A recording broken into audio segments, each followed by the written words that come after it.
Hello, what's up, and what's happening? Welcome back for yet another retro game of the day, and today we got some ESPN NFL 2K5. I'm going to be representing the Bears in this one, and we're going to be taking on those Dallas Cowboys. Now, I've been playing this game a lot, kind of just off camera, not really, I'm recording it, and I've come up with some ideas of what I should do. I know that some people are disappointed that I no longer do the Raiders franchise, so I'm willing to give you guys a franchise in this. I really just wanted to cut back things. I kind of just wanted to set my channel around the the SAU dynasty, San Antonio University dynasty, and NCAA 06, and of course my Jets franchise in Madden 15.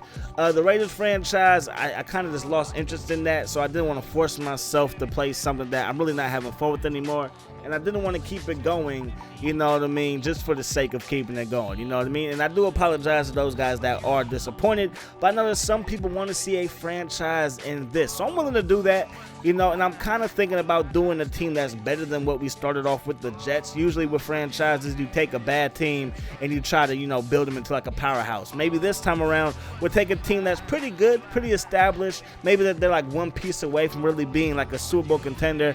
Maybe we'll do something like that. And another thing that I was working on is an all-time roster series, where basically we would take the best of the Niners and take them up against like the best of the Bears or the best of the Chiefs or whatever. But it's not going to be like, you know, putting different roster pieces together. It's going to be more so taking the best team from that franchise and put them into the game. So maybe the Steelers' best team was what, maybe 74 or whatever, and we'll put Bradshaw, Franco Harris, and it'll be like the 1972 Steelers or whatever it was. I ain't that old, so don't get twisted. But like the 1972 Steelers, have them go up against the 1993 Cowboys or something like that. There's something like that I've been thinking about doing. I'm having fun creating these rosters and stuff like that. I really haven't played any, so for all I know, it might be a horrible idea, but I'm actually kind of digging it, and I actually think that it will be kind of cool to put like a series together, and maybe just have the computer face the computer and me commentate it, you know what I mean, do like a little series like that. I'm just throwing ideas out there. Another thing, I know that this channel has been basically nothing but football for the, you know, lifespan of this channel, and most likely it will continue to do that. You know, I've been dabbling in some NBA 2K, been playing it from time to time, and I really just, the franchise in NBA, it just doesn't hold my interest. You know what I mean? I'm somebody, I like to play every single game. You know, I hate simming games. I want to see everything. And plus, I feel like if you simulate games, that sometimes when you sim the game, that you're going to get a total different outcome than what you would normally get if you're playing. And I think that's kind of, it's not cheating, obviously. It's not like a fair representation of how good your team is. Because if the computer plays better with your team than you do, then it's like you might as well just simulate all the games and just win a championship. You know what I mean? But another game that I've been playing, and one of the reasons why I got a PlayStation 4 in the beginning, was because of MLB The Show. So I picked up MLB 14 The Show the day that it dropped, and I've been playing it like on and off for a little bit. And I'm not that great at baseball games, you know what I mean? I did a Road to the Show, and I was pretty decent in it. But again, growing the channel, trying to stick with one thing, I felt like maybe I should cut back on that and just focus on football. But now that the channel is still pretty small, but it's growing on a consistent basis, I feel like giving you guys maybe a little bit of MLB The Show, maybe, you know, once, twice, maybe 3 times a week, something like that. Because MLB The Show is easy to kind of skip around without really simming. You know what I mean? Your guys only gonna get, 4 or 5 chances at bat. You know, the fielding situations aren't really too exciting. You know what I mean? So you really don't have to show too much of that, you know. But I think it would be pretty cool to maybe start to branch out. And I think if I do branch out, it would definitely be MLB 15 The Show, Road to the Show. Probably bring back Jeffrey Dawkins, make him an outfield player, probably a center fielder. Center field is my favorite position because Ken Griffey Jr. was my favorite baseball player of all time. Like, I don't care what y'all say. Ken Griffey, he was the man in my eyes. So love center field and stuff like that. So probably bring back Jeffrey Dawkins. So as far as basketball is concerned, I really can't see myself doing too much with basketball. 2K, it always loses my interest. You know what I mean? Like, I play it, you know, maybe hard for a week and then don't touch it again for like a couple of months. You know what I mean? So That's just me. But I've been playing MLB The Show 14 offline, like at night, whenever like I'm not occupied with my family or doing something around the house or something like that. Whenever I have some free time and I'm not recording football videos, I'm usually playing MLB The Show on the PlayStation 4. But that's enough of that stuff. Let's actually get into the game. So it's halftime, and I believe we have the lead. 10-7 is the score. We're up by 3, representing those Bears, and Rex Grossman is pretty bad. Like, I forgot just how bad he was.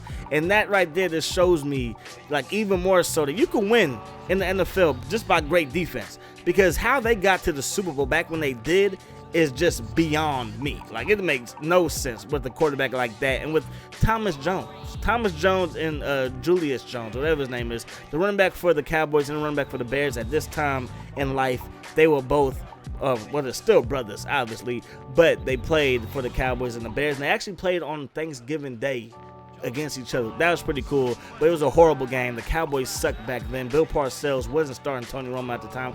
I don't think Tony Romo was even on the roster at the time, but it is what it is. Anyways, though, getting back into the game, Rex Grossman's going to drop back the pass, looking for Marty Booker, and he's going to make a big-time catch over the middle. He's pumped up, and we're finally getting something going on offense. For the longest time, it's been this a defensive struggle, but again, Rex Grossman is a quarterback. Booker is the best player on offense. Jones is a tailback. It's going to be tough sledding for Bears in this one, but we still got a 3-point lead, so if we can just keep the clock moving, not turn the ball over, we should be fine. We can get the ball right back to Jones, trying to break a tackle, but he's going to work his way up for a gain of about 3. Now it's 3rd and 7 out of the shotgun set. Rex Grossman to the left side is going to be intercepted by Hunter, and he's going to get the ball up to about the 43-yard line, excuse me.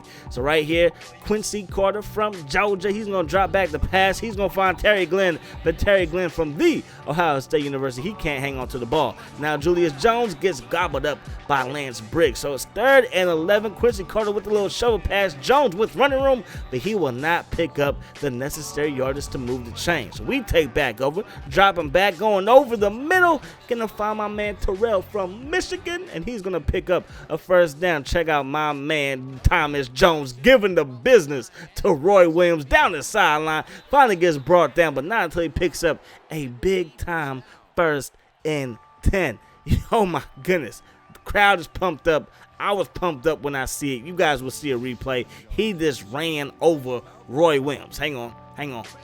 Bah, Yakum. First down, Bears. Let's keep this thing rolling. So we can get the ball right back to Jones, trying to break another tackle with them, but this time he will actually get banged up on the play, and he's going to have to leave the field.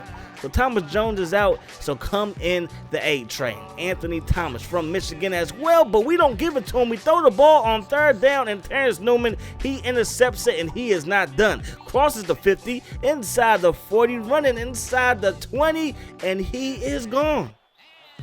All we had to do was just run the clock out, but it was 3rd and long. It was 3rd and 11, and I didn't think we could pick the ball, the first down up on the ground. So I figured, hey, why not throw the ball? But I forgot that we had Rex Grossman, and he threw a pick. That's my explanation. Deal with it. Anyways, Rex Grossman under pressure, and down he goes, and that's going to wrap this one up, man. So we're going to lose this retro game of the day, playing with Rex Grossman and the Bears. They were sorry back then, even though a couple years later they did make it to the Super Bowl, but they ended up losing it to the Colts. So Keyshawn Johnson, he's the man of the game. He played pretty well, had 2 catches for about 84 yards in the TD. But that's going to wrap this one up. Hope you guys enjoyed the video. As always, I enjoyed bringing it to you. I hope that the rest of your day is the best of your day. And I'm going to see y'all later. Peace. Peace.